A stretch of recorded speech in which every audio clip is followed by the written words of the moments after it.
Videli sme viaceré práce študentov z stredných škôl, boli tu aj čisto ženské týmy, boli tu aj zmiešané týmy, aj chlapčenské projekty súvisiace s transformáciou uholných elektrární, aj s propagáciou vzdelávania technických odborov, alebo dokonca projekty súvisiace s propagáciou energetiky medzi ženami. Takže naozaj veci, ktoré sú dôležité a ktoré pomôžu k tomu, aby sme mali šikovných absolventov práve takých odborov, ako do slovenských elektrární potrebujeme. Môj projekt bol vlastne o získaní čo najviac energie z fotovoltaických panelov.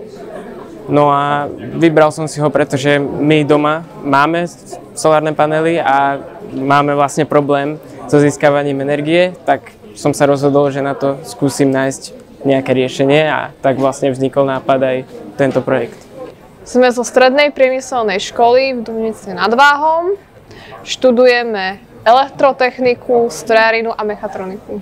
Naša práca bola o tom, že sme chceli dokázať, že technika je pre dievčatá a chceli sme poukázať na ich význam technike. Bol som milo prekvapený aj úrovňou prác.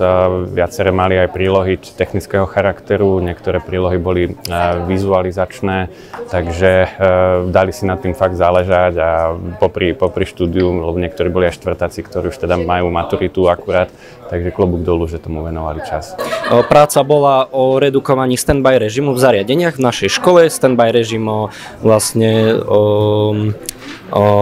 zbytočne odoberá elektrínu na školách a tým pádom sme chceli znížiť spotrebu, chceli sme ušetriť na našej škole peniaze. To sa nám aj podarilo, ušetrili sme škole o 600 eur ročne a tým pádom sme vedeli aj rozšíriť naše zariadenia ďalej do budovy a do objektu školy.